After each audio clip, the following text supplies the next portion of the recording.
வடபகுதி கடற்பரப்பில் பிரவேசித்து மீன்பிடியில் ஈடுபட்ட குற்றச்சாட்டின் பேரில் வெவ்வேறு சந்தர்ப்பங்களில் கைதான தமிழக மீனவர்கள் 34 பேரையும் விளக்கமறியலில் வைக்குமாறு உத்தரவு பிறப்பிக்கப்பட்டுள்ளது.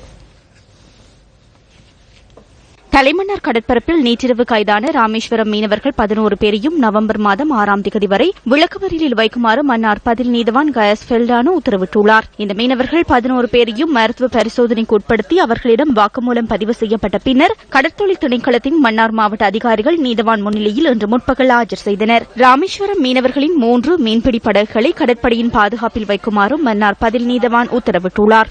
இதேவேளை வடக்கு கடற்பரப்பில் கைதான தமிழகத்தின் ஜெகதாப்பட்டினத்தைச் சேர்ந்த 10 மீனவர்களையும் நவம்பர் மாதம் 9ஆம் தேதி வரை விளக்கமறியலில் வைக்குமாறு பருத்தித்துறை பதில் நீதவான் விஜயராணி இன்று உத்தரவு பிறப்பித்துள்ளார். இந்த மீனவர்கள் நேற்றிரவு 10 மணியளவில் கடற்படையினரால் கைது செய்யப்பட்டதுடன் அவர்களின் 2 படகுகளும் பறிமுதல் செய்யப்பட்டன.